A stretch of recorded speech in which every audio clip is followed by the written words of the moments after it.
ద్వితీయోపదేశకాండము 6వ అధ్యాయం. ద్వితీయోపదేశకాండము 6వ అధ్యాయం 4వ వచనం నుండి. ఇశ్రాయేలు వినుము, మన దేవుడైన యెహోవా, అద్వితీయుడగు యెహోవా, నీ పూర్ణ హృదయముతోను నీ పూర్ణ ఆత్మతోను నీ పూర్ణ శక్తితోను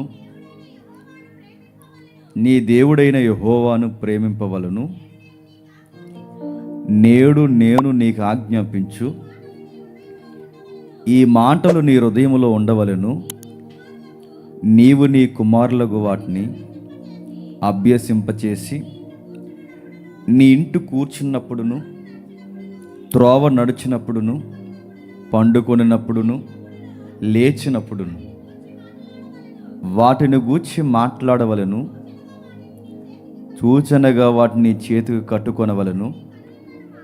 అవి నీ కన్నుల నడుమ బాసకము వలె ఉండవలను. నీ ఇంటి ద్వారబంధముల మీదను నీ గౌనుల మీదను వాటిని రాయవలను. జరుగుతున్న సంగతులను చూడండి. ఇశ్రాయేలు జనాంగంతో నేరుగా దేవుడు మాట్లాడుతున్న సంగతులు ఇవి. ఆ రోజైనా ఈ రోజైనా మారన దేవుడు మన నోట కోరేది, మన మనసులో కోరుకునేది ఒకటే: నన్ను నిండు మనసుతో వెంబడించే వాళ్ళు కావాలి. పూర్ణ హృదయముతో నన్ను వెంబడించే వాళ్ళు కావాలి. పూటకొకలాగా, గంటకొకలాగా, రోజుకొకలాగా, వారానికి ఒకలాగా, ఏడాదికి ఒకలా ఉండేవాళ్ళు నాకు అవసరం లేదు. సంపూర్ణంగా నన్ను వెంబడించే వాళ్ళు కావాలని ఆయన కోరుకుంటున్నాడు. ఇశ్రాయేలు వినుము, నీ దేవుడు అద్వితీయుడు. నీ దేవుడు పూర్ణ మనసు చూసే దేవుడు. నీ దేవుడు కొన్ని విలువైన సంగతుల వెనకాల తన బిడ్డలను నడిపించే తరాలను బాగు చేసే వ్యక్తులు ఎవరు ఉన్నారని ఎదురు చూసే దేవుడు. ఈ మాట చదువుతున్నప్పుడు అనిపిస్తుంది, ఎప్పుడు ద్వితీయోపదేశకాండం, ఎన్ని వేల సంవత్సరాలు ద్వితీయోపదేశకాండం, అప్పుడు సంగతి రాస్తున్నప్పుడు అసలు ఈ పుస్తకంలో రాయబడిన ఈ మాటకి తొలతూగిన వారు ఎవరైనా ఉన్నారంటే 5 పుస్తకాల్లో ఎందుకో విచిత్రంగా ఏ ఇశ్రాయేలు సంబంధం లేని ఒక వ్యక్తి మనకు తారసపడతాడు. ఆయన ఎవరో కాదు, కాలేబు. కాలేబు అనగానే అదొక అన్యుల పేరు. కాలేబు అనగానే ఇశ్రాయేలుకి బయట ఉన్నవాడు. కాలేబు అనగానే ఎక్కడో దూరదేశంలో ఉన్నవాడు. ఈయనను గూర్చి మనం మాట్లాడుతున్నప్పుడు, కాలేబు చరిత్ర మనం ఆలోచిస్తున్నప్పుడు విచిత్రంగా అనిపిస్తుంది. కాలేబు అంటే పరాక్రమశాలి అని అర్థం. పరాక్రమశాలి కలిగిన వాడు. ఈయన గూర్చి ఏమి రాయబడింది? ఇక్కడ దేవుడు ఏదైతే కోరుకున్నాడో, ఇదిగో పూర్ణ మనసుతో నన్ను వెంబడించే వాళ్ళు కావాలి, నిండు మనసుతో నన్ను వెంబడించే వాళ్ళు కావాలి. దేవుడు కోరుకున్న ఆ యొక్క కొలమానంలో లేదా ఆ వచనానికి ఫిట్ అయ్యేవారు ఈ 5 గ్రంథాలు, పంచగ్రంథాలు ఉన్నాయిగా, ఆది కాండం నుంచి ద్వితీయోపదేశకాండం వరకు. ఈ 5 కాండాల్లో ఈ వచనానికి ఎగ్జాక్ట్గా ఫిట్ అయ్యేవారు కాలేబు కనపడతారు. 20 లక్షల మంది ఇశ్రాయేలీ నాయకులు, మోసే తర్వాత అంత అర్హత సాధించిన వారి కుటుంబీకులు, ఎంతో మంది వ్యక్తులు ఉండగా ఈ వచనం ఏదైతే రాయబడిందో ఈ వచనానికి సరిగ్గా సరిపోయే వ్యక్తి కాలేబు అండి. ఎందుకో విచిత్రంగా రాశాడు ఆయన కూర్చి. ఒకసారి చూడండి, యెహోషువ గ్రంథం 14వ అధ్యాయం. ఈ మాటను అలానే మైండ్లో పెట్టుకుని జాగ్రత్తగా చదువుదాం. యెహోషువ గ్రంథం 14వ అధ్యాయం 6వ వచనం నుండి. యోధా వంశస్థులను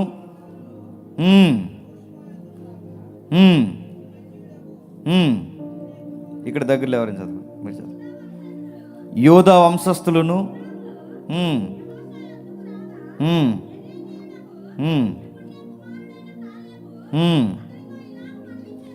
అతనితో ఇలాగూ మనవి చేశాను, కాదేశు బెర్నబాయాలో దైవజనుడైన మోసేతో, యెహోవా నన్ను గూర్చియు నిన్ను గూర్చియు చెప్పిన మాట నువ్వు ఎరుగుదువు. దేశములో వేగు చూచుటకు యెహోవా సేవకుడైన మోసే కాదేశ బర్నేయలో నుండి నన్ను పంపినప్పుడు నా వయసు అప్పుడు 40 ఏండ్లు. ఎవరికి నీ భయపడక చూసినది చూసినట్టు అతనికి వర్తమానం తెచ్చి తిని, నాతో కూడా బయలుదేరి వచ్చిన నా సహోదరుల జనుల హృదయంలో కరుగ చేయగా, నేను నా దేవుడైన యెహోవాను నిండు మనసుతో అనుసరించితిని. నిండు మనసుకి మరొక పదమే పూర్ణ హృదయముతో అనుసరించితిని, పూర్ణ ఆత్మతో ఆయన అనుసరించితిని. ఆయన చెప్పుకుంటున్నాడు, సాక్ష్యం ఏమని చెప్పుకుంటున్నాడు చూడండి. 40 ఏళ్ళు అంటే ఈ వచనం మనం యెహోషువ గ్రంథం చదివే సమయానికి, ఈ యెహోషువ గ్రంథంలో మాట్లాడుతున్న మాటలకి ఎప్పుడో ఏగులు వారు వెళ్ళారట. ఆ సందర్భానికి ఈ సందర్భానికి కాల వ్యవధి 38 సంవత్సరాలు. ఎన్ని సంవత్సరాలు అంటే ఏం చెప్తున్నాడు కాలేబు? 2 వ్యక్తులు మాట్లాడుకుంటున్నారు. ఈయన క్లోజెస్ట్ ఫ్రెండ్ ఒక ఆయన ఉన్నాడు, ఆయన యెహోషువ. యెహోషువ చరిత్ర మనకు తెలుసు. మోసే నాయకత్వంలో ఇశ్రాయేలులు 430 సంవత్సరాల తర్వాత ఐగుప్తు నుంచి బానిసలుగా బయటకు వచ్చినప్పుడు, స్వేచ్ఛా జీవులు ఉన్నప్పుడు దేవుడు ఒక కానాను భూభాగం ఇస్తానని దేవుడు వాళ్ళని తీసుకుని వచ్చాడు. ఆ కానాను భూభాగాన్ని దేవుడు ఇస్తానని తీసుకుని వచ్చాడు కనుక ఆ భూభాగంలోనికి వెళ్ళిన తర్వాత దేశాన్ని ఎవరికి వాళ్ళకే సీట్లు వేసి పంచుతున్నారు. అలా ఎప్పుడైతే వారి సీటీలు వేసి వాళ్ళని పంచుతున్నారు, ఈ భూమి మీరు తీసుకోండి, ఇక్కడ మీ గోత్రం ఉండండి, ఇక్కడ ఈ గోత్రం ఉండండి అంటే అన్ని గోత్రాలకు పంచుతున్నారు. కానీ గమనించండి, అసలు ఏ గోత్రంలో లేని వ్యక్తి ఎవరో తెలుసా? కాలేబు. మీకు పెద్ద డౌట్ రావాలి, ఏ గోత్రంలో లేకపోవడం ఏంటి అంటే ఆయన ఇశ్రాయేలుడు కాదా? ఇశ్రాయేలీయుడు కాదు. ఇంట కాలేబు ఇశ్రాయేలుడు కాదా? కాదు. మరి ఇశ్రాయేలుడు కాలేబు కానప్పుడు కానాను భూభాగంలో ఈయనకి భూభాగాల? అదే విచిత్రం. మన దేవుడు పక్షపాతం లేని దేవుడు అని చెప్పడానికి ఇదిగో చరిత్రలో ఇలాంటి రుజువులు ఉన్నాయి. ఆయన యందు భయభక్తులు కలిగిన ప్రతి ఒక్కరిని దేవుడు ప్రేమిస్తాడనడానికి ఇదిగో చరిత్రలో కాలేబు చరిత్ర ఒక నిలువెత్తు సాక్ష్యం. ఇశ్రాయేలుడు కాదా ఆయన బయటోడు. అంటే 20 లక్షల మంది ఇశ్రాయేలు ఉండగా ఎవరో ఒక అన్యుని బయటికి తీసుకొచ్చి ఈ వ్యక్తి నన్ను వెంబడిస్తున్నప్పుడు నిండు మనసుతో నన్ను వెంబడించాడని ఒక వ్యక్తిని గురించి దేవుడు సాక్ష్యం చెప్తున్నాడు. అంటే 20 లక్షల మందికి సిగ్గైపోవాలండి. వాగ్దాన భూభాగానికి అర్హులైన వారు. ఎక్కడ స్టార్ట్ అయింది ఈ చరిత్ర?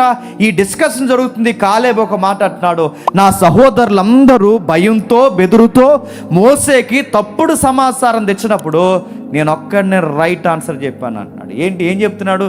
సందర్భం ఏంటి మీకు అర్థం కావాలంటే ఒక ఇమేజ్ వేస్తాడు చూడండి ఒకసారి. ఆ ఇమేజ్ ఒకసారి మీరు చూస్తే మీకు అర్థమవుద్ది సందర్భం.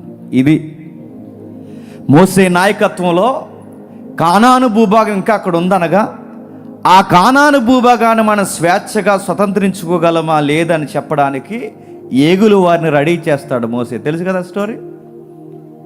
ఎంతమంది వెళ్ళాలంటే గోత్రానికి ఒకరి చొప్పున తీసుకెళ్తారో ఆ గోత్రంలో 12 మంది, ఎవరో ఒకరు తక్కువ అవుతారు, ఆ ప్లేస్లో ఈయన భర్తీ అవుతాడు.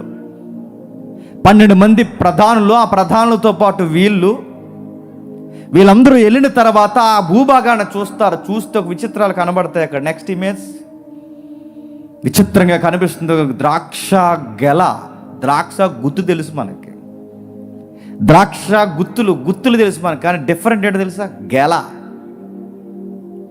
కొబ్బరికాయలు గెల తెలుసు మనకి, ముంజికాయలు తెలుసుగా, అవి గెలలు తెలుసు మనకి. కానీ ఇజ్రాయేల్ దేశంలో గెలలు ఉంటాయి. ఆ గెలలు ఏంటో తెలుసా? ద్రాక్ష గెల. ఎంత సారవంతమైనదో ఈ రోజుకి. ఎందుకు విచిత్రంగా అండి, రాళ్ళ మధ్య పంట పండేస్తుందండి. ఏంటో మరి వాళ్ళకి అంతే, దేవుడు బ్లెస్ చేశాడు వాళ్ళని. కొండ ప్రాంతాలు, మెట్ట ప్రాంతాలు చూస్తే ఎంత గరుకైన ప్రాంతమో. ఇక్కడ మీరు ఉన్నారా? ఈ నేల ఉందా? ఇక్కడంతా ఏది పండే అంత భూభాగంగా రేగడి నేలలు అంటారు ఇవి. మీరు ఈ ఫోల్స్ వేయడానికి, ఆ గొయ్యిలు తవ్వడానికి చేతులు బరువు ఎక్కువైపోయి చేతులు కందిపోయి, అంత స్ట్రాంగ్ ఉంటుంది ఇక్కడ ఉన్న ల్యాండ్. ఎందుకంటే ఇది కొండ ప్రాంతం, మెట్ట ప్రాంతం. ఇక్కడ అంత త్వరగా గుణపం దిగదు. ఇదే ఎలాగుంటే ఇశ్రాయేల్ అది కూడా పీఠభూమి, కొండ ప్రాంతం. అలాంటి కొండ ప్రాంతం రాళ్లలో రతనాలు పండినట్టు పండేస్తుందండి. ద్రాక్ష పండుతుంది, అంజూరా పండుతుంది. ఒకటా సారవంతమైన నేల గోధుమలు పండుతుంది. చూస్తేనేమో అంత కొండ భూభాగం, కానీ పండే పంట చూస్తే విచిత్రం. ఎందుకంటే ఆ భూమిని దేవుడు దీవించాడు. మన నల్లరేగళ్ళు అండి, మన భూభాగాల్లో నల్లరేగడి ఉంది, ఎర్రరేగడి ఉంది, పంటకు అనుకూలమైన ప్రాంతాలు ఉన్నాయి. ఏంటో మరి ఇంత చక్కటి చిత్తడి నేలలు ఉన్నా మనకు దిగుబడి రాదు. ఇంత చక్కటి చిత్తడి నేలలు ఉన్నా మనకు దిగుబడి రాదు. కానీ ఎక్కడో ఆ మెట్ట ప్రాంతాల్లో, ఎక్కడో అసలు ప్రపంచంలో ఎక్కడ పండనంత పంట ఆ ఇశ్రాయేల్ దేశంలో పండేస్తుంది. అలాంటి దేశానికి దేవుడు వాగ్దానం ఇచ్చాడు. ఆ వాగ్దాన భూభాగాన్ని మీకు ఇస్తానన్నప్పుడు మోసే తెలివైనోడు, నాయకుడు, వెళ్ళే ముందు ఆ దేశాన్ని మనం స్వతంత్రించుకోవడం లేదో ఒకసారి వాకప్ చేస్తారండి అన్నాడు. వెళ్ళారు, అందరూ చూశారు. ఆ చూసిన తర్వాత అందరూ ఒక్కొక్కరు ఒక్కొక్క మాట చెప్పారు, రకరకాల మాటలు చెప్పారు. ఏమని చెప్పారు? అయ్యా కష్టమయ్యా, భూమి అయితే బాగుంది, పంట అయితే బాగుంది, సారం అయితే బాగుంది, కానీ అక్కడ మనుషులను చూస్తేనే భయం వేస్తుంది, వెళ్ళడం కష్టం, కొంచెం వెళ్ళాలన్న ఆలోచన మానేసుకుంటే మంచిది. చూడండి అలా నిలబడ్డారు. మనం వెళ్ళకపోవడం మంచిది, కొంచెం ఆగుదాం అన్నారు. అలా జరిగినప్పుడు ఇద్దరు తెర మీదకి వచ్చి చెప్తారు. అందులో యెహోషువ, కాలేబు. వీళ్ళిద్దరూ తెర మీదకి వచ్చి ఏమంటారంటే, లేదు మన దేవుడు మనకు తోడై ఉన్నాడు, మనం స్వతంత్రించుకోగలమని వీళ్ళిద్దరు చెప్తారు. ఈ స్టోరీ జరిగి, బాగా వినండి, ఈ స్టోరీ జరిగి మోసే కాలంలో జరుగుతుంది. ఆ జరిగిన సందర్భం ఇప్పుడు మనం చదువుతున్న యెహోషువ గ్రంథం. ఈ సందర్భానికి ఆ సందర్భానికి సుమారు 38 సంవత్సరాల గ్యాప్ ఉంది. ఎంత? 38 సంవత్సరాలు. అంటే 38 సంవత్సరాల క్రితం జరిగిపోయిన చరిత్ర యెహోషువ ముందు ఎత్తుతున్నాడు. ఏమని ఎత్తుతున్నాడు? ఆ గోత్రానికి ఇచ్చావు, ఈ గోత్రానికి ఇచ్చావు, ఈ గోత్రానికి ఇచ్చావు, అన్ని గోత్రాలకు ఇచ్చావు, నాకు కూడా ఇస్తావు. నా సాక్ష్యం నాకు గుర్తుంది. 20 లక్షల మంది ఎటు పోవాలో తెలియని టైంలో, ఏ గోత్రికులు ఎటు నిలబడాలో తెలియని టైంలో, మన పైన 10 మంది అబద్ధాలు చెప్పి దేవుని విశ్వాసం అని చెప్పుకొని బెదిరిపోతున్న టైంలో, దేవుని కొరకు, దేవుని ప్రజల కొరకు నిండు మనసుతో వెంబడించిన వ్యక్తి నన్ను నీకు తెలుసు, యెహోషువ. మోసేకి దగ్గర శిష్యుడివైనను, మోసే తర్వాత మోసే అంతటి వాడివైనను, ఆ రోజు ఏం జరిగిందో నీకు తెలుసు. మనమే కదా నిలబడ్డాం. 10 మంది నిలబడలేనప్పుడు, 20 లక్షల మంది నిలబడలేనప్పుడు నా సాక్షి నేను చెప్పుకుంటున్నాను, నా సాక్షి నేను చెప్తున్నాను. చాలా ధైర్యంగా నిలబడ్డాను నేను అన్నాడు. చాలా ధైర్యంగా నిలబడ్డాను. లక్షల మంది ఆ రోజు రాళ్ళు తీశారు మనం అబద్ధం చెబుతున్నామని. ఆ 10 మంది మాటలు లెక్క చేయకుండా మనం ఇద్దరం ఒకవైపు నిలబడ్డామని ఆ రోజు మన మీద ఎంత కాలుదువరే యెహోషువ. 10 సంవత్సరాలు, 4 10 40 సంవత్సరాల దగ్గర పడినా ఆ సీన్ ఇంకా నా కళ్ళ ముందు గుర్తుంది. ఆ పరిస్థితి ఇంకా నా కళ్ళ ముందు గుర్తుంది. ఆ రోజు మనుషులు నమ్మలేని పరిస్థితులన్నీ నా కళ్ళ ముందు గుర్తున్నాయి. యెహోషువ, నా దేవుడు నాకు మాట ఇచ్చాడు, ఇశ్రాయేలుని కాకపోయినా, దేవుని ప్రజల జాతిలో నేను పుట్టకపోయినా, హెబ్రోను ప్రాంతం నాకు ఇస్తానని మాట ఇచ్చాడు. నాకెందుకు విచిత్రంగా ఉంటుందని జీవితం చదువుతుంటే, ఇశ్రాయేలు కానివాడు, అసలు సంబంధం లేనోడు, ఎక్కడ జాయిన్ అయ్యాడు, ఎలా వచ్చాడు, అసలు ఇతనికి ఎంత గొప్ప సాక్ష్యం ఏంటి? 5 పుస్తకాలు రాయబడితే ఎవ్వరికీ వాడని పదం, యెహోషువను పక్కన పెట్టండి, ఎవ్వరికీ వాడిన పదం, అసలు నాయకులకు కూడా వాడని పదం, ఎవడో అన్యుడికి నన్ను నిండు మనసుతో వెంబడించాడని ఈ వచనం ఆయనకి సూట్ అవడం ఏంటి? విచిత్రం, వింత. ఇంకేమని చెప్తున్నాడు చూడండి. అదే 14వ అధ్యాయం, అదే సంఖ్యాకాండం 32వ అధ్యాయం, అదే సంఖ్యాకాండం 32వ అధ్యాయం 11వ వచనం చూడండి. అదే సంఖ్యాకాండం 32వ అధ్యాయం 11వ వచనం నుండి 25 ఏండ్లు మొదలుకొని ఐగుప్తి దేశములో నుండి వచ్చిన మనుషులలో పూర్ణ మనస్సుతో యెహోవాను అనుసరించిన ఎవరట? కెనేజీయుడైన యెఫున్నె కుమారుడైన కాలేబును, నూను కుమారుడైన యెహోషువయు తప్ప నన్ను ఎవడునూ పూర్ణ మనసుతో అనుసరించలేదు. కానీ నేను అబ్రహాము, ఇస్సాకుల, యాకోబుల ఎవ్వరు వెంబడించలేదట. ఎవరు వెంబడించారట? కాలేబు వెంబడించాడట. నన్ను పూర్ణ మనసుతో వెంబడించింది ఎవరంటే కాలేబు. నన్ను పూర్ణ మనసుతో నన్ను వెంబడించింది ఎవరంటే ఇదిగో ఈ కాలేబ్ అనే వ్యక్తి. నేను మళ్ళీ చెప్తున్నాను, యెహోషువ పక్కన పెట్టండి. యెహోషువ ఇశ్రాయేలీయుడు, మోసే ఇశ్రాయేలీయుడు, 20 లక్షల మంది ఇశ్రాయేలుడు. అయ్యో ఈయన ఇశ్రాయేలుడు కాదు, ఈ ఇశ్రాయేలు కానివాడు గురించి యెహోవాయే సాక్షి. ఎందుకో కొన్నిసార్లు మన సాక్ష్యాలు మన కోసమే చెప్పుకుంటాం. నేను అలా అటోడిని, నేను ఎలా అటోడినండి. కానీ నేను గొప్ప సాక్ష్యం ఏంటి చెప్పనా? కాలేబు సాక్ష్యం కాలేబు చెప్పుకోవడమే కాదు, కాలేబు సాక్ష్యం ఎవరు చెప్తున్నారు తెలుసా? సాక్షాత్తు దేవుడు చెప్తున్నాడు. నేను నిండు మనసుతో దేవుని వెంబడించానని కాలేబు చెప్పడం కాదు, సాక్షాత్తు దేవుడు అంటున్నాడు, ఈ అబ్బాయి నిండు మనసుతో నన్ను వెంబడించాడు. తన సాక్ష్యం తన చెప్పడం కాదు, ఆ సమకాలీన వ్యక్తి ఎవరైతే ఉన్నాడో యెహోషువ కూడా చెప్పాడు. ఏమని? నా ఫ్రెండ్ ఎవరైతే ఉన్నాడో కాలేబు హెబ్రోనుకి వారసుడు. నా ఫ్రెండ్ ఎవరైతే ఉన్నాడో కాలేబు దేవునిని వెంబడించడంలో నిండు మనసు కలిగిన వాడు. యెహోషువ చెప్తున్నాడు, దేవుడు చెబుతున్నాడు, ఇంకా ఎవరు చెప్తున్నారు? మోసే కూడా చెబుతాడు. మోసే యెహోషువని పిలిచి ఇలా అంటాడు, ఇదిగో కానాను భూభాగాన్ని పంచుతున్నప్పుడు ఏ గోత్రానికి ఎక్కడ పంచినా హెబ్రోను మాత్రం అబ్బాయికి ఇచ్చేయి అన్నాడు. నాకు 40 ఏళ్ళు ఉన్నప్పుడు ఏ రాజకార్యాలు జరిగాయో నాకు గుర్తుంది యెహోషువ. ఇంకా విచిత్రం, కెనేజీలు మీరు అడుగుతున్నాను, కెనేజీలు ఇశ్రాయేలీలా? కెనేజీ అనే పదం ఇశ్రాయేలు తెగలో ఉందా? అసలు ఆ వంశం ఇశ్రాయేలు గోత్రంగా ఎక్కడా కనబడదు. మీరు చదవండి. అసలు అతను ఇశ్రాయేలు కాడు. ఆ ఇశ్రాయేలు కానివాడు మరి ఎలా అయ్యాడు? అసలు ఎలా అయిపోయాడు? ఎలాగయ్యాడండి? నిండు మనసుతో వెంబడించాడు కనుక అయ్యాడు. 20 లక్షల మంది దేవునికి ఉండగా, 20 లక్షల మంది నడుస్తుండగా, 20 లక్షల మంది దేవుని ప్రజలని చెప్పుకుంటున్న టైంలో దేవుని వెంబడించిన గొప్ప ప్రవక్త, క్షమించండి, గొప్ప పరాక్రమశాలి, నిండు మనసు. అందుకే ఇశ్రాయేలు కానివాడు బయటోడు.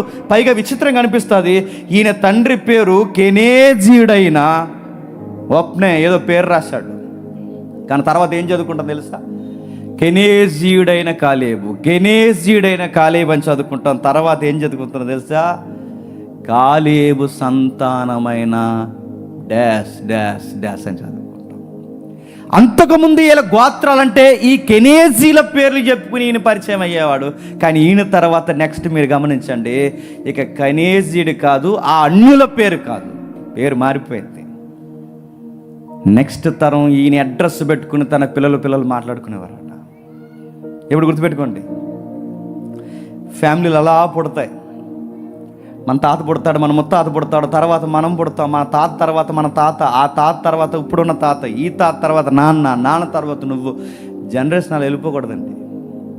ఎవడో ఒకడు పుట్టాలి జనరేషన్లో, ఆ ఒక్కడితో ఫ్యామిలీ టర్న్ అయిపోవాలి. గుర్తుపెట్టుకోండి, వాడొక్కడితో ఫ్యామిలీ వేరే రూట్ తీసుకోవాలి. మా తాత అలాగున్నాడు, మా అయ్య అలాగున్నాడు, ఇప్పుడు నేను అలాగున్నానంటే నడుతున్నాను. మార్పు లేదా? మీ తాతలాగా మీ నాన్నుండి, మీ నాన్నలాగా నువ్వుండి చాలేక జనరేషన్ మారాలి. నీ తర్వాత తరాలు మారుకోవాలి. ఇప్పటి వరకు మీ తాతల పేరు చెప్పారేమో, కానీ నీ తర్వాత పుట్టబోయే వాళ్ళు నీ పేరు చెప్పుకోవాలి. జేమ్స్ గారు తాలిక అని, ఎవరు ఎమ్మెల్యే తాలిక అంటున్నారులేండి, పలానా. మీరు బైబిల్ చదవండి ఇంటికి వెళ్ళిన తర్వాత, కెనేజీడైన కాలేబు. నెక్స్ట్ ఏంటో తెలుసా? కాలేబు సంతతి వారని చదువుకుంటాం. ఎంత గొప్పదా! ఏముంది ఆయనలో గొప్పతనం అంటే? మార్చేశాడు పూర్తిగా, తన పరిస్థితులను మార్చేశాడు. దేవుడే తన గూర్చి సాక్ష్యం చెప్పాడు. కానాను స్వతంత్రించుకుంటానని చెప్పిన వారిలో దేవుడు చెప్పాడు, మోసే చెప్పాడు, ఇంకా ఎవరు చెప్పారు? తన జీవితాన్ని గురించి తానే ధైర్యంగా చెప్పుకున్నాడు. మరలా ఒక విషయం గుర్తుపెట్టుకోండి, మనం ఎరిగిన వాడు, మన దేవుడు మనం ప్రేమించిన వాడైతే, మన దేవుడు మనం గుర్తించిన వాడు అయితే, మనం దేవుని వైపు చూసిన వారమైతే, నిండు మనసుతో మనం దేవుడిని వెంబడిస్తే, నీ గతం ఎలాంటిదైనా, నీ జాతి, ఈ పదం నేను వాడకూడదు, నీ జాతి ఎలాంటిదైనా, నీ వంశానికి మంచి సాక్ష్యం లేకపోయినా, చెప్పుకోవడానికి ఒక్కరు కూడా నీకు మంచి తెగ లేకపోయినా, నువ్వు ఆయనకి నచ్చినడు అయితే నీ గతం ఘనముగా మార్చేస్తాడు ఆయన.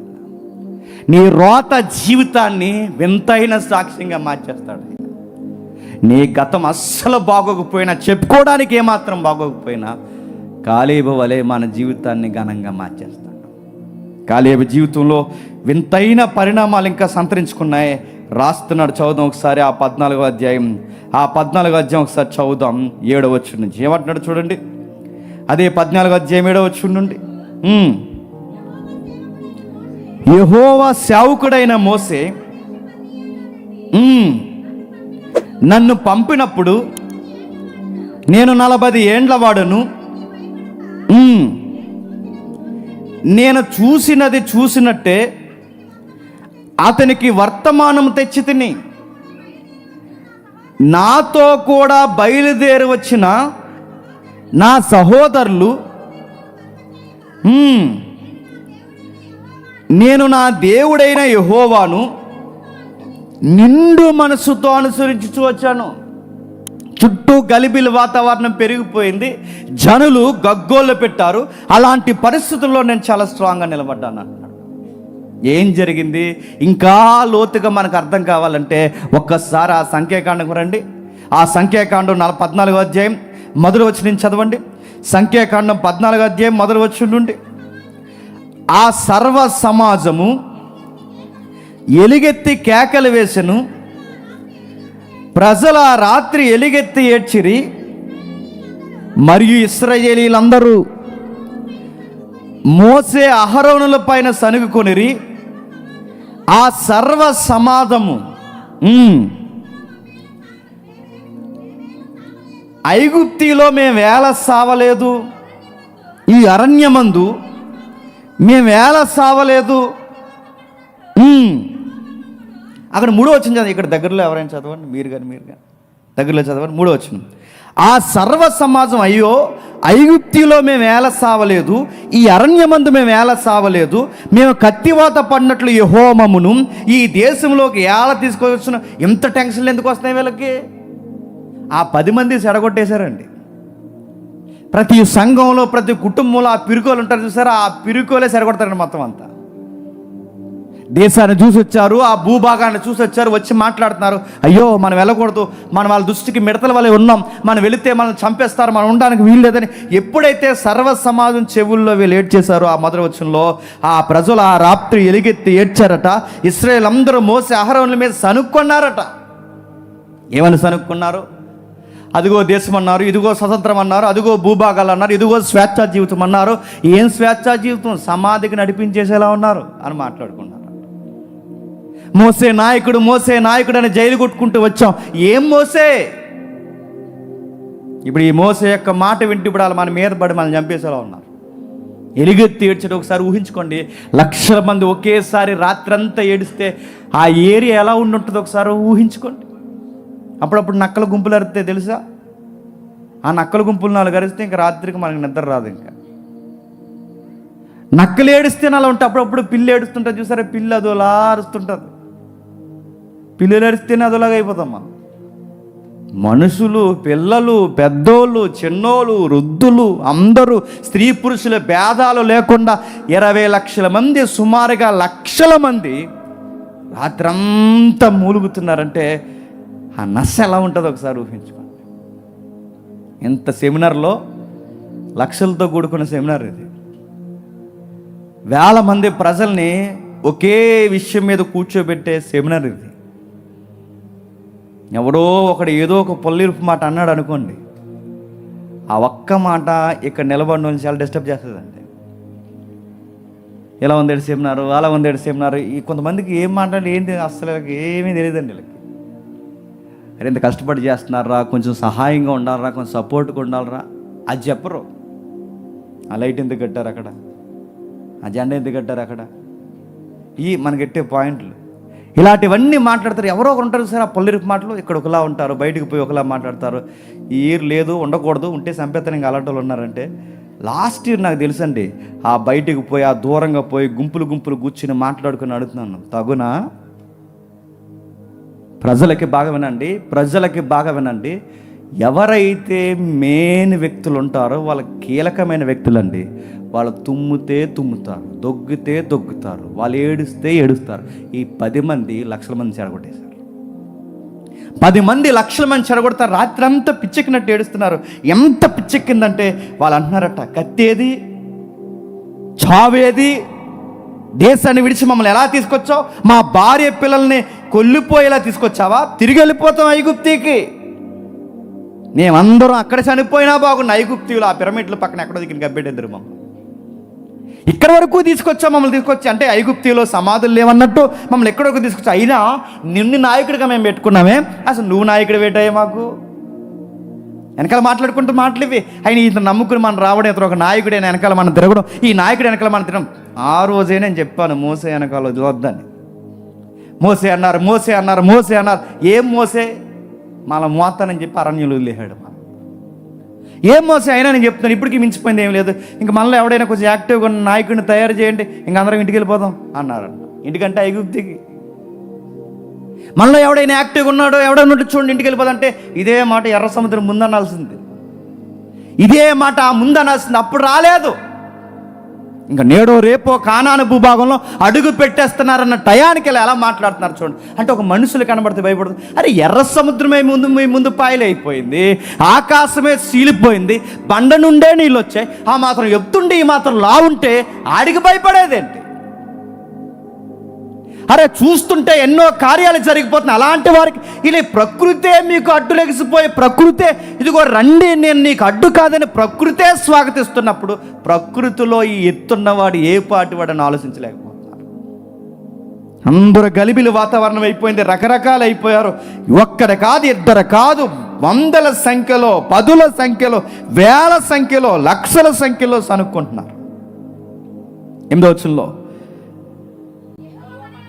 యెహోవా మన యందు ఆనందించిన యెడల ఆ దేశములో మనల్ని చేర్చి ఆయన మనకిచ్చిన 6వ వచనం, అప్పుడు దేశము సంచరించి చూసిన వారిలో నుండి నూను కుమారుడైన యెహోషువయు, ఓప్నే కుమారుడైన కాలేబు బట్టలు చించుకొని షటాప్ అని చెప్పారు. ఆగండి, నీ ఏడుపుకి అర్థాలు లేవు, నీ మాటలకు అర్థాలు లేవు. వాగ్దానం ఇచ్చి దేవుడు తీసుకొచ్చి నేడో రేపో వాగ్దాన భూమి పిచ్చాడుపులు ఏడుస్తున్నారు. బుద్ధి లేదు మీకు అన్నాడు. బట్టలు చింపుకున్నారంటే ఆ సౌండ్ ఆపడానికి బట్టలు చింపుకుని ఆపండిక. మా బట్టలు చింపుకుని చెప్తున్నా, మా గుండెలు చించుకుని చెప్తున్నా, మా గుండె లోతుల్లోనే చెబుతున్నాం. మన దేవుడు మన వెనకాల ఉన్నాడన్న సంగతి మీరు ఎందుకు మర్చిపోతున్నారు? అయినా విజయాలు ఎలా వస్తాయి? కండ్లు ఉంటే వస్తాయా? విజయాలు ఎలా ఉంటాయి? జ్ఞానం ఉంటే వస్తుందా? విజయం ఎలా వస్తుంది? రౌతులు, రథాలు ఉంటే వస్తాయా? కత్తులు ఉంటే వస్తాయా? సైనిక బలగాలు ఉంటే వస్తాయి? విజయాలు ఎలా వస్తాయి? మనకు దేవునికి మనం నచ్చితే, దేవుని ఎడల మన చిత్తం జరిగితే, దేవుడి చిత్తం మన ఎడల జరిగితే, దేవుని పక్షాన మనం నిలబడితే, ఇతన్ని బట్టి నేను ఆనందిస్తున్నానని దేవుడు అనుకుంటే చాలు, మనం దేవుడిని సంతోషపెడితే చాలు, విజయాల పరంపర మన వశం అవుతుంది. మీకు ఎందుకు ఆ పాయింట్ మిస్ అయిపోతున్నారు? దేవుడిని ఆనందింప చేయలేకపోతున్నాం. దేవుడు మన యందు ఆనందించిన యెడల ఆ దేశం మనలను చేర్చి దానిని మనకిచ్చి, అది పాలుల తేనెలు ప్రవశించే దేశము. మెట్టుకు మీరు యెహోవా మీద తిరగబడి ఉన్నారు. మీరు మోసే మీద అనుకుంటున్నారు, మీరు అహరోను మీద అనుకుంటున్నారు. ఈ నాయకుల్ని ఏదోటి అనేస్తే సరిపోయి, నాయకుల్ని పెట్టుకుంటే సరిపోద్ది అనుకుంటున్నారు. మీరు సరాసరి మీ తిరుగుబాటు ఎవరి మీదకో తెలుసా? మోసే మీద కాదు, యెహోవా మీదకే తిరగబడుతున్నారు. ఇలాగే తిరగబడ్డాడు ఆ కోరాహు, ఇలాగే తిరగబడ్డారు ఆ ముందున్న గతంలో ఉన్నవారు, ఇలాగే తిరగబడ్డారు. మీరు అదే చేస్తున్నారు. యెహోవా మీద కంటే ఒక నిజాయితీ కలిగిన సేవకుడిని కామెంట్ చేస్తే, ఒక నిజాయితీ కలిగిన సేవకుడి మీద తిరుగుబాటు ప్రారంభిస్తే, ఒక నాణ్యమైన సేవ చేస్తున్న వాడిని కాని మాటలంటే, ఒక నాణ్యమైన సేవకుని వెనకాల పనికి మాలిన గుసగుసలు పెడితే, మళ్ళీ చెప్తున్నాను, మీరు ఎవరి మీద కాలు దూవుతున్నారో తెలుసా? సైన్యములు కదపోతే యెహోవా మీదకే కాలు దూవుతున్నారు. సేవకులకు ఒక వాగ్దానం ఇచ్చాడు దేవుడు. ఏమన్నాడు? మిమ్మల్ని ముడితే నా కనుగుడ్డు ముట్టినట్టు అన్నాడు. దేవుని కనుగుడ్డు ముట్టినోడు బతుకుతాడండి? దేవుని కనుగుడ్లో ఏలెట్టినోడు ఆడి జీవితం సౌఖ్యమా? చెప్పాడు. ఇదిగో చెప్తున్నాడు, దేవుడు మన యందు ఉన్నాడు. దేవుడు మన యందు ఆనందిస్తుంటే ఆయన చిత్తం మనం జరిగించి శబాస్ నమ్మకమైన దాసులను మనం అనిపించుకుంటే చాలు, విజయం మందే. దేవుడు మన ఎడల ఆనందిస్తే చాలు, విజయం మందే. ఎప్పుడు గుర్తుపెట్టుకోండి, దేవుని పక్షాన ఏ యుద్ధం చేయడానికి వెళ్ళినా ఈ పాయింట్ మీద దేవుడు నన్ను, ఈ పాయింట్ మీద ఈ పాయింట్ని బట్టి దేవుడు నన్ను ఆనందిస్తాడా, నన్ను బట్టి ఆనందించడా, ఇది దేవుడు ఆనందించే విషయం కాదని నీకు స్ట్రైక్ అయితే ఆపే. ఇది దేవుడు ఆనందించే విషయం అయితే యుద్ధానికి దిగిపోయే విజయం నీదే. యెహోషువకు ఆ పాయింట్ తెలుసు, కాలేబుకి ఆ పాయింట్ తెలుసు. వాళ్ళిద్దరు నిలబడ్డారు. మెట్టుకు మీరు యెహోవా మీద తిరగబడుకుడి, ఆ దేశపు ప్రజలకు భయపడుకుడి, వారు మనకు ఆహారం అవుతారు. ఎంత విచిత్రం అండి, ఎంత విశ్వాసం ఉండాలండి. ఆడు చూస్తే ఇంత ఎత్తున్నట్టు ఒకడు ఉంది. ఆడి భుజాలు, వాళ్ళ ఎత్తు, వాళ్ళని చూస్తుంటే చాలా ఎత్తున్నారట. వాళ్ళ ముందు ఇద్దరు నిలబడి అన్నారట, వాళ్ళ మనల్ని తినేయడం కాదు, మనం వాళ్ళ దృష్టికి మిడతల్లో ఉండడం కాదు, మనకు దేవుడు తోడుంటే మనమే వాళ్ళని తినేస్తాం అన్నారట. ఎంత నమ్మితే ఆ మాట అలా చెప్పండి. వాడు మనల్ని తినడం ఏంటి, మనమే వాళ్ళని తినేస్తాం. మనమే వాళ్ళని తినేసేంత పరిస్థితి అంటే మనం భయపడకూడదు, మనం ధైర్యంగా ఉండాలి. వారి నీడ వారి మీద నుండి తొలగిపోవును. యెహోవా మనకు తోడై ఉన్నాడు, వారికి భయపడకురి. యెహోవా మనకు తోడై ఉన్నారు, వారికి భయపడకుడి. యెహోవా మనకు తోడై ఉన్నారు అంటే దేవుడు మనకు తోడై ఉన్నాడు, భయపడకుడి. దేవుడి ఎడల మన విశ్వాసం ఉంది, భయపడకుడి. ఆయన ఎడల మన విశ్వాసాన్ని కనబరుచుకుంటే భయపడకుడి. ఎప్పుడైతే ఈ మాట చెప్పారో సర్వ సమాజము వారిని రాళ్లతో కొట్టి చంపవలనని ప్రత్యక్షపు గుడారంలోకి యెహోవా మహిమ ఇశ్రాయేలు మీదకి అందరికీ కనబడి జనాలు డిసైడ్ అయిపోయారట. ముందు వీళ్ళిద్దరు నోరు మూసేయండి రా అన్నారట. 10 మంది కరెక్ట్గా చెప్తుంటే వీళ్ళిద్దరు వచ్చి అలా ఉండకూడదు, అలా ఉండకూడదు, వీళ్ళిద్దరు మాట ఎవరు లెక్క చేయాలరా, వీళ్ళిద్దరూ చాలా మొత్తం సెడగొడుతున్నారు, అసలు వీళ్ళిద్దరు నోరు లెక్కడం ముందు వీళ్ళని చంపేయండి అన్నారట. దేవుడు వెంటనే కోపం వచ్చింది. దేవుడు ప్రత్యక్షమైపోయాడు. ఏమన్నాడు తెలుసా? యెహోవా మేఘం మందస్సు మీదకి వచ్చింది. దాని అర్థం ఏంటి? ఏల మీద చేయబడితే దేవుడు ఏం చేస్తాడు చెప్పండి? చెయ్యేసినోడు సంగతి తెలుస్తాడు అనమాట. అందుకే ప్రత్యక్షం అయిపోయాడు. కాలేబు మీదకి చెయ్యెత్తినా, కాలేబు మీదకి నోరెత్తినా, కాలేబు మీదకి రాయెత్తినా ఆ పండ్రా అన్నట్టు దేవుడు ప్రత్యక్షమయ్యాడట. ప్రత్యక్షపు గుడారంలో యెహోవా మహిమ ఇశ్రాయేలందరికీ కనబడగా బెంబేలెత్తిపోయారు. తప్పక మనసు ఒప్పక వీళ్ళకి దేవుడు సపోర్ట్ ఉన్నాడని ఆ ఇద్దరు మాట విని, వీళ్ళిద్దరు మాటలు మాత్రమే నువ్వు తీసుకోవాలని దేవుడు మోసేని స్థిరపరిచి, ఆ ఇద్దరు రిపోర్ట్ మాత్రమే జెన్యూన్ రిపోర్ట్ అని దేవుడు బలపరిచి ఆ రిపోర్ట్ మోసేకి అందిస్తే ఇశ్రాయేలు ముందుకు బయలుదేరారు. విచిత్రంగా ఉంటుంది. 38 సంవత్సరాల క్రితం జరిగిన ఈ గొడవని మళ్ళీ ఫ్రెండ్ ముందు ఎత్తుతున్నాడు. ఫ్రెండు, మర్చిపోయావా? ఆ రోజు మన ఇద్దరమే నిలబడ్డాం. అందరం ఒకవైపు ఉంటే మన ఇద్దరం ఒకవైపు ఉన్నాం. లక్షల మంది ఒకవైపు ఉంటే మన ఇద్దరం ఒకవైపు ఉన్నాం.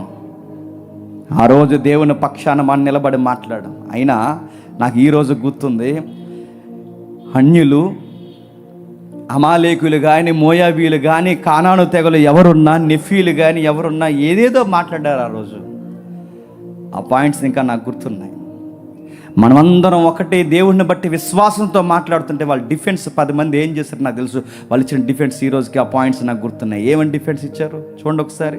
అదే 14వ అధ్యాయం 8వ వచనంలో, అదే 14వ అధ్యాయం 8వ వచనంలో,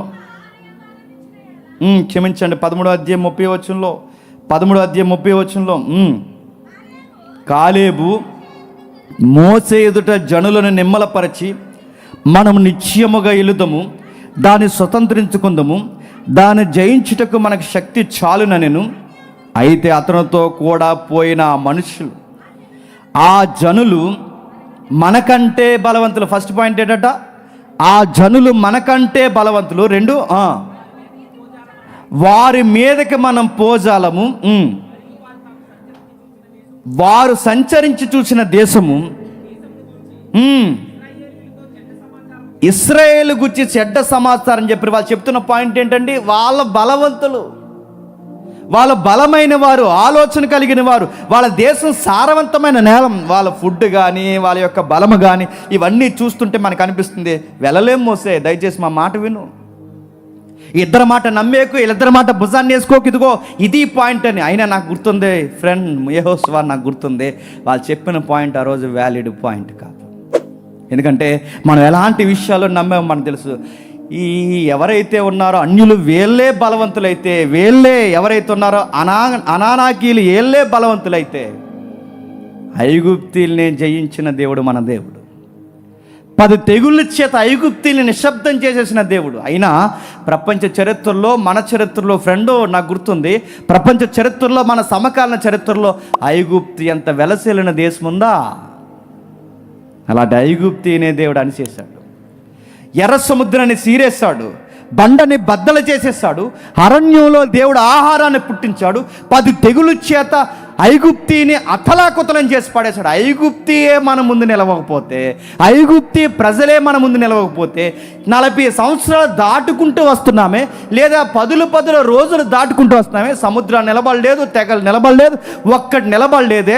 ఇన్ని పరిస్థితులు ఏవి మన ముందు నిలబడలేనప్పుడు వీళ్ళెందుకు నిలబడతారు? ఈ విశ్వాసంతోనే ఆ రోజు మనం మాట్లాడితే వీళ్ళ బుర్రలకి ఎక్కలేదు. నాకు ఆ రోజుకి ఈ రోజుకి ఆ పాయింట్ గుర్తుంది.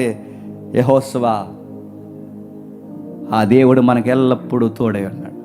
ఆ టెస్ట్ మనీలు అంటాడండి చెబుతూ, ఆ రోజు పరాక్రమశాలిగా యుద్ధానికి పోయినప్పుడు ఎంత బలం ఉందో 40 సంవత్సరాల వయసు ఉన్నప్పుడు, మళ్ళీ 38 సంవత్సరాలు అంటే 40కి 40 80 సంవత్సరాలు అయినా అదే పౌరుషం ఉంది యెహోషువ. ఆ మాట గుర్తుంది, ఆ విశ్వాసం గుర్తుంది. ఆ రోజు లక్షల మందికి ఎదురు నిలబడిన ఆ ధైర్యం మనకు గుర్తుంది. ఈ రోజుకి అదే విశ్వాసం ఇప్పటికి కూడా యెహోవా పక్షమున యుద్ధము చేయడానికి నేను ఏమాత్రం ఆలస్యం చేయని యెహోషువ. వచనం యెహోషువ గ్రంథం 14వ అధ్యాయం 11వ వచనం. మోసే పంపిన నాడు ఎంత బలమో నేటి వరకు నాకు అంతే బలం. మోసే పంపినప్పుడు ఎంత బలం ఉందో ఈ రోజుకి నాకు అంతే బలం ఉంది. ఏ బలం ఉంది? యెహోవా యందలి విశ్వాసము, యెహోవా యందలి శక్తి, యెహోవా మీద నమ్మకము, అన్ని విధాలుగా అంతే బలం ఉంది. యుద్ధము చేయటకు కానీ,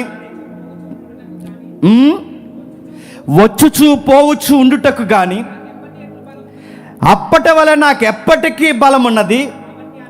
కాబట్టి ఆ దినమున యెహోవా సెలవిచ్చిన ఈ కొండ ప్రదేశమును నాకు దయచేయము, అనాకీలును అక్కడున్న సంగతి ఆ దినమున నీకు వినబడెను. యెహోవా నాకు తోడై ఉన్నాడు గనక యెహోవా సెలవిచ్చినట్లు వారి దేశమును స్వాధీనపరచుకుందని. ఎంత బాగా సెలవిస్తున్నాడు చూడండి, ఎంత బాగా రాస్తున్నాడు చూడండి. ఆ రోజు తోడై ఉన్నాడు అంటే వీళ్ళ యుద్ధాల వెనకాల వీళ్ళు ఏం నమ్మారు తెలుసా? దేవుడు తోడుంటే చాలు, విజయాలన్నీ మనవే. ఈయన గురించి సాక్ష్యం ఇచ్చాడండి దేవుడు. ఏమని తెలుసా? పూర్ణ మనసుతో, పూర్ణ ఆత్మతో నన్ను వెంబడించిన వ్యక్తి కాలేబు. ఒక అన్యుడు గుచ్చి, ఒక బయటోడు గుచ్చి, ఇశ్రాయేలుకి సంబంధం లేనుడు, అసలు వాగ్దానాలు ఎవరివి, దేశం ఎవరిది, అసలు భూభాగాలు ఎవరివి, ఈ 12 గోత్రాల వారివి, ఈ 20 లక్షల మంది. కానీ బయటోడికి దేవుడు నమ్ముతున్నాడు చూడండి. అంటే ఎప్పుడు జబ్బేడు చెప్పనా, పుట్టికి నుంచి క్రైస్తవులు అని చెప్పుకున్న వాళ్ళకి ఆ దేవుడి విలువ తెలుస్తుంది లేదో నాకు తెలియదు, కానీ మధ్యలో వచ్చిన వాళ్ళకి దేవుడి విలువ బాగా తెలుస్తుందండి. చిన్నప్పటి నుంచి దేవుడిని తినడానికి మన బైబిలేగా, మన దేవుడేగా, మన పాస్టర్ గారేగా, మందేగా. అందుకే ఈ మంది ఎలా తయారవుతారు?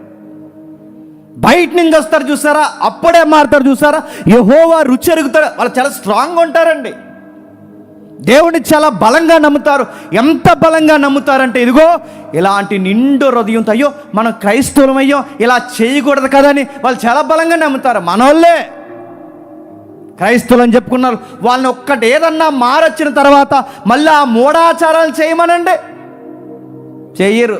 మనము పాస్టర్ గారితోనే ప్రార్థన చేసేస్తాం, బేపనయంతోనే ముహూర్తాలు పెట్టించేస్తాం. నేను అడుగుతున్నాను, వాళ్ళకున్న విశ్వాసం, వాళ్ళకున్న బలము, వాళ్ళకున్న మనసు చూస్తుంటే నేను అడుగుతున్నాను, 20 లక్షల మందికి ఒక్కడ తేలాడు. ఇన్ని సంఘాల మధ్య, ఇన్నిటి మధ్య అడుగుతున్నాను, ఇలాంటి సాక్ష్యం మనకి ఉందా? ఈయన చూస్తుంటే ఇంక విచిత్రం అనిపిస్తుంది. ఏంటయ్యా నీ గొప్పతనం ఏంటయ్యా అంటే, ఆయనకు గొప్పతనం ఉందట. నలుగురు వెళ్ళే రూట్లో నాకు వెళ్ళాలని మనసు లేదు, కానీ దేవుడు నాకు ఏది చెప్తే అదే చేస్తా అంటాడట. మరో మాట చెప్పిన, చెప్పిన పని తూచా తప్పకుండా చేస్తాడట. కమిట్మెంట్ ఉన్నవాడు. చెప్పిన పని తూచా తప్పకుండా చేస్తాడు. చెప్పిన పని ఖచ్చితంగా చేస్తాడు. దైవ కార్యాన్ని చక్కగా నెరవేరుస్తాడు. సావుతో సెలగాటమయ్యే కార్యానికి పోయి వస్తారో రారో, తిరిగి వస్తారో రాని ఆ ఏగులు వారి ఉద్యోగం చేశాడంటే దేవుని కొరకు ఎంత కష్టన్నవాడండి. ఒక్క పని తినంగా చేయమ్మా, ఒక్క పని తినంగా నమ్ము. అదిగో చూడండి, ఎక్కడో బయట నుంచి వచ్చాడు, పూర్తిగా బయట విషయాలు వదిలేశాడు, అన్యుల ఆచారాలు వదిలేశాడు, తన జాతి ఆచారాలు వదిలేశాడు, వారి పితరుల యొక్క వెంబడించిన పద్ధతులని పక్కన పడేశాడు, పూర్తిగా దేవుణ్ణి నిండు మనసుతో వెంబడించాడు. నన్ను ఈ మధ్య పెళ్ళిళ్ళకి రమ్మన్నారు. పెళ్ళిళ్ళకి రావాలంటే షరతులు వర్తిస్తాయని చెప్తున్నాను నేను మొదటి నుంచి. మళ్ళీ చెప్పాను నేను, రే మీ పెళ్ళికి రావాలంటే మళ్ళీ చెప్తున్నాను, మూఢాచారాలు, మూఢనమ్మకాలు, ఆ తంతు కార్యక్రమాన్ని తెస్తే నేను ఆ డయాస్ మీద మెసేజ్ చెప్పలేను. లేదు అవన్నీ మీరు ఆపుతానంటే నేను మెసేజ్ చెప్పడానికి వస్తానంటే చెప్పి ఎంత చెప్పినా లాస్ట్కి మళ్ళీ వచ్చి ఒక అరగంట చెప్పి వెళ్ళిపోనియా అన్నారు. నేను చెప్పేదేంటి, మీరు నన్ను అడిగేదేంటి? నేను ఏం చెప్తున్నాను, ఇవి వద్దు, ఇవి చెయ్యొద్దు, ఇవి చేస్తే మేము రాలేం, అక్కడ వర్తమానం మేము చెప్పలేం, బైబిల్కి మూఢాచారాలకి ముడిపెట్టొద్దు, వీటికి వాటి కలపొద్దు, క్రైస్తవ విలువలతో మేము వివాహం చేసుకోండి, మేము ఖచ్చితంగా వస్తాం, మేము దగ్గరుండి నడిపిస్తామంటే అంత విన్న తర్వాత జస్ట్ ఒక 10 నిమిషాలు కనబడి వెళ్ళిపోయాను. కనబడితే ఇంకెందుకు, ఇంకా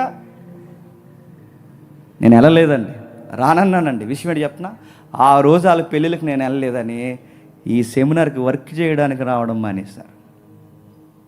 రాకపోతే పొండి, రాకపోతే మానేయండి. మీ పెళ్ళిళ్ళకి, మీ పేరంటాలకి, మీ మూఢనమ్మాలకి మమ్మల్ని వచ్చి జైగొట్టమంటే మళ్ళీ చెప్తున్నాను, శ్మశానానికైనా పోతాం కానీ మీ చెత్త విషయాలకు మేము జైగొట్టం. మీరు రాకపోతే మేమే అవసరమైతే గోసీలు పెట్టుకుని పని చేస్తాం, ఇక్కడ మేమే కష్టపడి చేస్తాం అంటే మీ పెళ్ళిళ్ళకి వచ్చి, మీ పేరంటాలకు వచ్చి మీరు చెప్పిందల్లా మేము చేయగొట్టి, మీ మూఢనమ్మకాలకి, మీ ముహూర్తాలకి మేము చేయగొడితే అప్పుడు మాకు వచ్చి సపోర్ట్ చేస్తారా? ఇది దేవుని పని అని అడుగుతున్నా. దేవుని పని అనుకుంటున్నా లేదా నీ ఇంట్లో పెళ్ళి అనుకుంటున్నావా? మరికొంతమంది ఉంటారండి, ఇంతమంది నీకు బాధ్యత తప్పకిస్తే వీళ్ళేం చేస్తారు చెప్పనా? ఏం చేస్తారు చెప్పనా? వాడికి ఇవ్వాల్సిన గౌరవం ఇవ్వకపోతే ఇంకా గుర్తింపు లేనప్పుడు అనవసరం అండి రావడం అన్నారు. ఏం గుర్తింపు అంటావు? నోబెల్ ప్రైజ్ ఇమ్మంటావు? నీకు ఏం గుర్తింపు కావాలని అడుగుతాను. ఏం గుర్తింపు? ఇదిగో అక్కడ ఉన్నాడు, ఆ కాలేబు లాంటి ఉద్యోగం చేయగలవా? ప్రాణాలు పోతాయి, వెళిన తర్వాత వస్తారో రారో గ్యారంటీ లేదు, అలాంటి ఉద్యోగానికి పోయాడు, అలాంటి పని చేయగలవా? గుర్తింపు లేకపోతే ఉండరు, పాట ఇవ్వకపోతే ఉండరు, పొగడకపోతే ఉండరు, చెప్పాల్సిన విషయాలు వాళ్ళకి అనుకూలంగా చెప్పకపోతే ఉండకపోతే పొండి. మళ్ళీ చెప్తున్నాను, 20 లక్షల మందికి ఇద్దరైతే చెప్పండి, 20 లక్షల మందికి ఇద్దరైతే గుర్తుపెట్టుకోండి, ఇన్ని వేల మందికి వినేవాడు ఒక్కడున్నా చాలు. గుర్తుపెట్టుకోండి, ఒక్కడున్నా చాలు. 20 లక్షల మందికి ఇద్దరే తేలారు. వేల మందిలో ఎంతమంది వచ్చినా మీకు అనుకూలమైన వచనాలు, మీకు అనుకూలమైన ప్రసంగాలు చెప్పరు. దేవుడు చెప్పింది మనం వినాలి, మనం చెప్పింది దేవుడు ఏంటో గుర్తుపెట్టుకోండి. ఆ రోజు మాట్లాడారు, ఈరోజు అడుగుతున్నాను, ఒక్కలా ఉంటామండి తినంగా. 38 సంవత్సరాలు మారిపోయి మనిషి మారలేదండి. ఆ రోజు ఎంత విశ్వాసం ఉంది, ఈరోజు అంత విశ్వాసం ఉంది. ఆ రోజు ఎంత ఫైట్ చేసే గుణం ఉందో, ఈరోజు అంత ఫైట్ చేసే గుణం ఉంది. ఆ రోజు దేవుని కొరకు ఎంత బలం ఉందో, ఈరోజు అంత బలం ఉంది. నీకు 30 సంవత్సరాలు వద్దు, గ్యారంటీ ఇస్తున్నాను. 3 సంవత్సరాలు తినంగా ఉంటావు నువ్వు అడుగుతున్నాను నేను. 3 సంవత్సరాలు 4వ సెమినార్కి మారిపోతున్నామ్మా. 3 సంవత్సరాలు అడుగుతున్నాను. ఈ సహవాసంలో, ఈ బలంలో నీకు 30 సంవత్సరాలు వద్దు, 3 ఏళ్ళు తినంగా ఉంటావా? నీకేం కావాలి? నీకు పేరు కావాలి, నీకేం కావాలి? నీకు డబ్బు కావాలి, నీకేం కావాలి? నీ పొగడ్తలు కావాలి, నీకేం కావాలి? నీ చెత్త ముహూర్తాల కార్యక్రమాలకు మేము రావాలి. 38 సంవత్సరాలు ఎప్పుడు గొడవ, ఎప్పుడు యుద్ధం?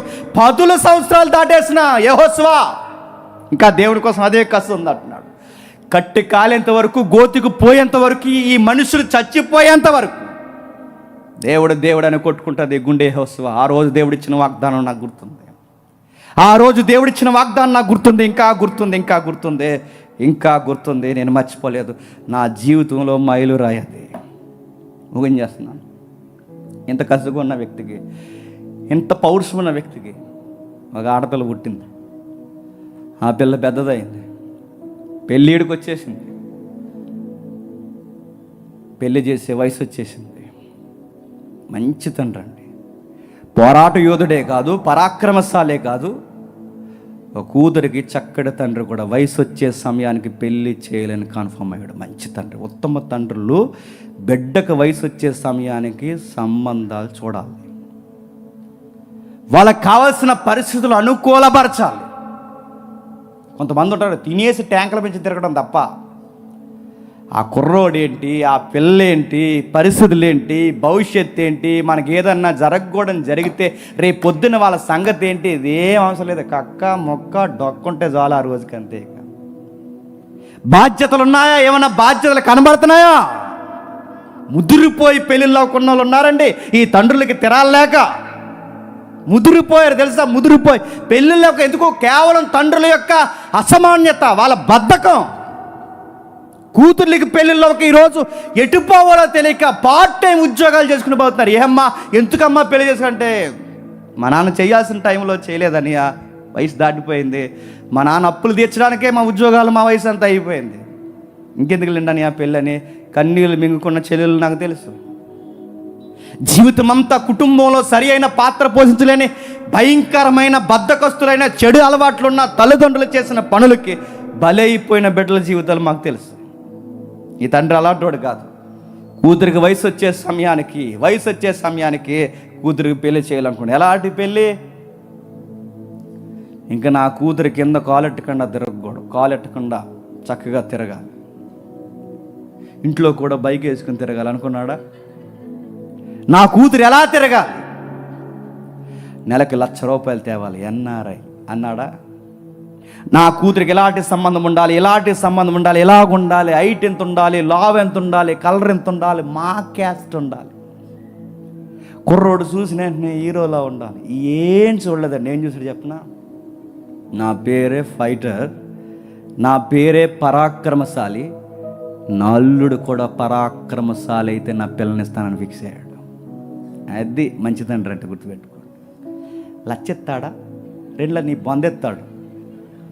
లచ్చిస్తాడు, 2 లక్షలు ఇస్తాడు కాదు, లైఫ్ ఇస్తాడు. దేవుడి కొరకు ప్రాణం ఇస్తాడు, దేవుడి కొరకు కసిగా నిలబడతాడు. అలాంటి అల్లుడు కావాలి, ఎక్కడ ఎతకండి. దేవుడు అంటే పిచ్చెక్కిపోయిన అల్లుడు ఎక్కడ ఎతకండి. ఉన్నారా ఇలాంటి క్రైస్తవ తల్లిదండ్రులు ఈరోజు? ఉన్నారా? ఏ సంబంధాలు చూస్తానంటే విశ్వాసంతో ఉన్న అల్లుళ్ళు కాదు, దేవుని కొరకు కసిగా బతికే అల్లుళ్ళు కాదు. మరే సాయంత్రానికి ఆ చెరువు ఈ చెరువు, కొన్ని చెరువులు ఉన్నాయి రాజమండ్రిలో, కంబల చెరువు, ఆ చెరువు ఈ చెరువు, ఆ చెరువుకి ఈ చెరువుకి 4 ఫోటోలు తీసి అల్లుడు ఉంటే చాలు మాకు. అక్కడ తిప్పాలి, ఇక్కడ తిప్పాలి, ఆ చెరువు ఈ చెరువు అంతా చెరువులోకి దూకండి అందరు కలిసి. నన్ను తిప్పే అల్లుడు కాదు, చేసేవాడు కాదు, దేవుని కొరకు కసిగా నిలబెట్టే అల్లుడు నీకు దొరికాడా? అలాంటి అల్లుడు కొరకు నువ్వు తిరుగుతున్నావా? అలాంటి సంబంధమే ఎత్తుకుతున్నావా? లేకపోతే నీ కులం అని సస్తున్నావా? కాలేబు అల్లుడు ఎవరో తెలుసా? గుర్తుపెట్టుకోండి. కాలేబు అల్లుడు ఎవరో తెలుసా? ఇదిగో మా అమ్మాయి నీకు నచ్చిందా? మా అమ్మాయి నీకు చెయ్యాలంటే, అమ్మాయిని ఎవరికి చేస్తాను?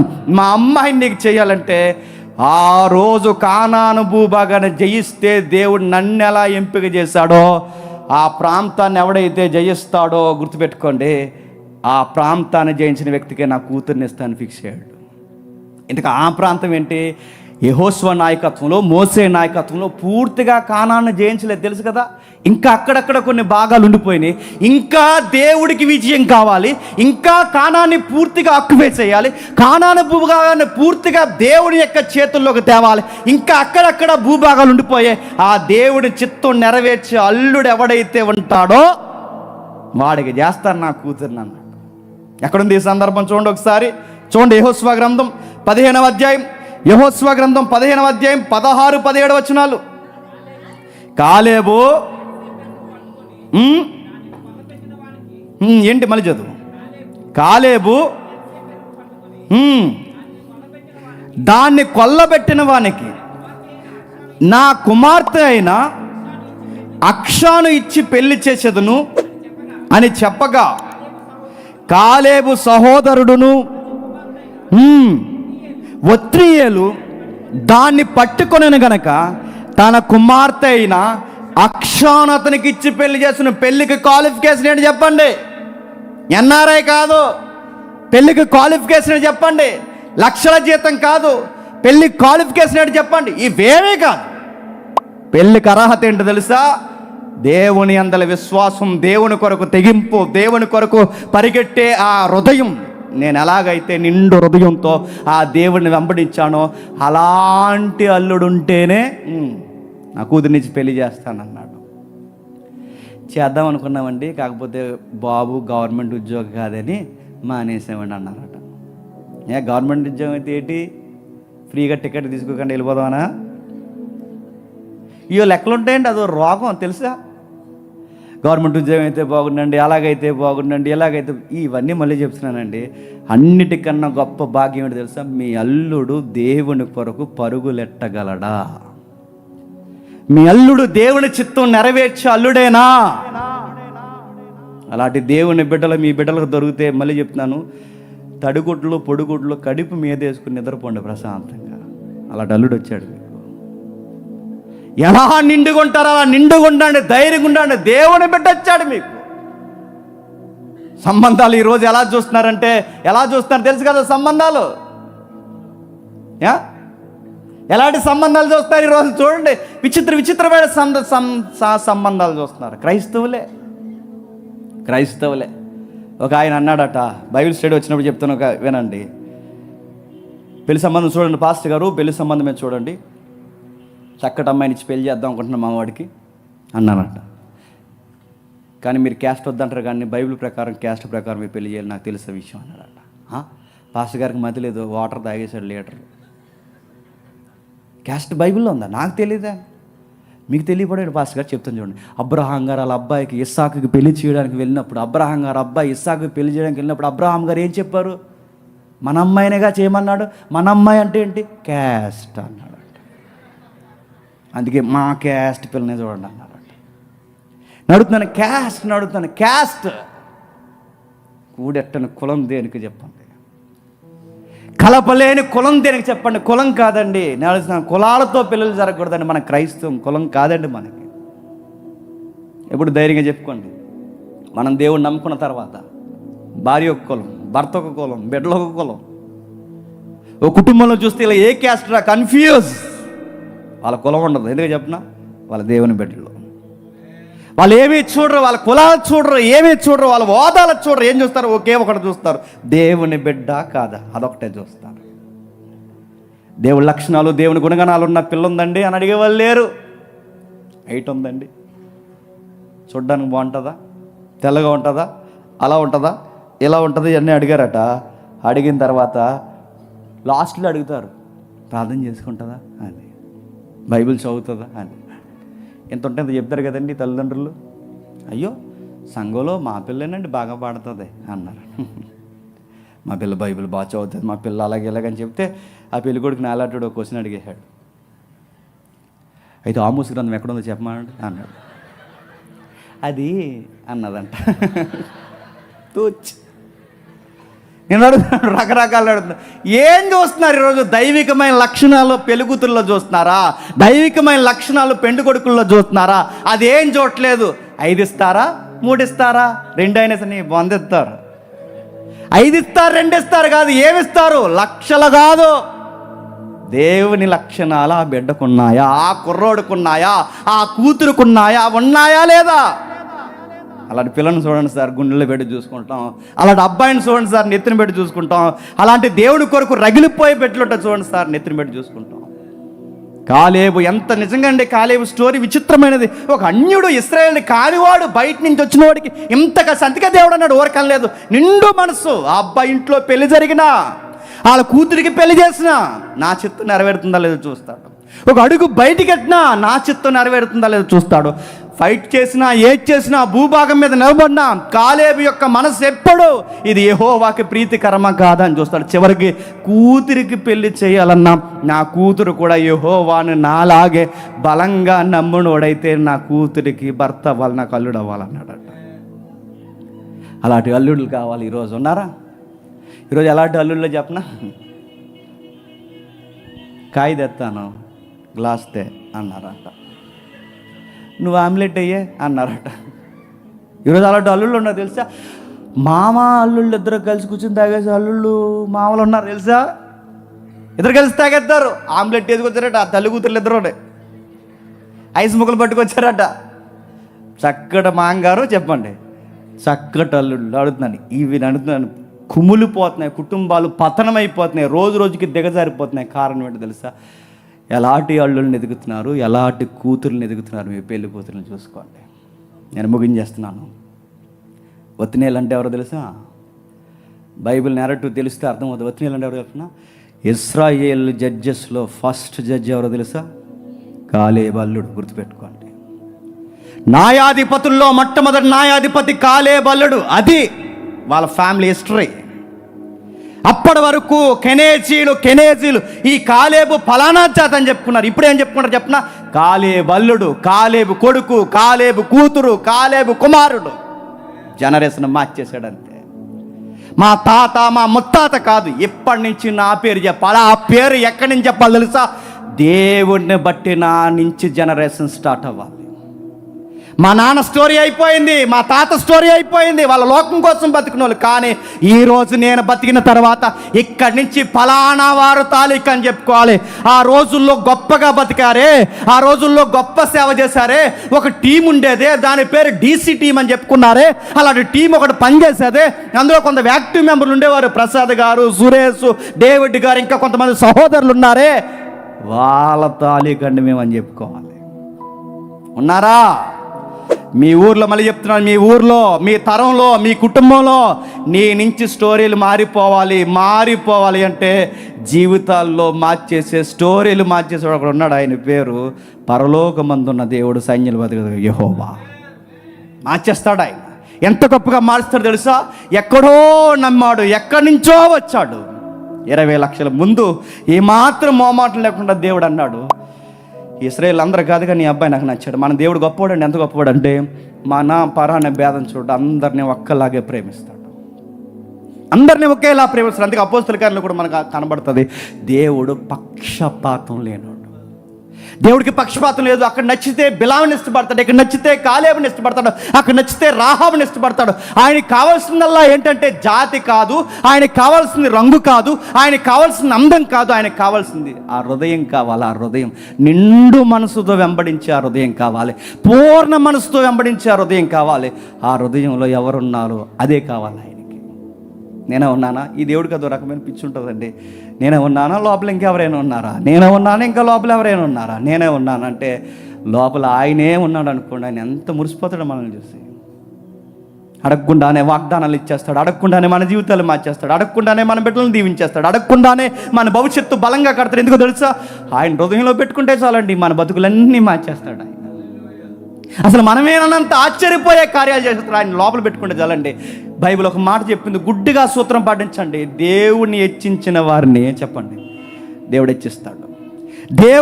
దేవుడిని ఎవరైతే గొప్ప చేస్తారో, మళ్ళీ చెప్తున్నాను, దేవుడు మిమ్మల్ని గొప్ప చేస్తాడు. ఇదే టెక్నిక్, ఇంతకు మించిన రహస్యాలు ఏమి లేవు. మీరు దేవుణ్ణి గొప్ప చేయండి, దేవుణ్ణి కనపరచండి, దేవుణ్ణి ముందు పెట్టుకోండి, దేవుణ్ణి ఆరాధిస్తుండండి. మీరు ఏ పని చేసినా దేవుడని మీ హృదయ స్పందన తెలియజేయండి. దేవుడు చాలా ఇష్టపడతాడండి. నువ్వు చేసిన ప్రతి పనిని నీకు దీవెనకరంగా మార్చేస్తాడు. నీకు జరగబోయే నష్టాలని ముందే అంచనా వేస్తాడు, కావలసిన సౌకర్యం ఆయన సిద్ధపరుస్తాడు. అడిగేదల్లా ఒకటే, ఆ హార్ట్లో ఎవరున్నారు?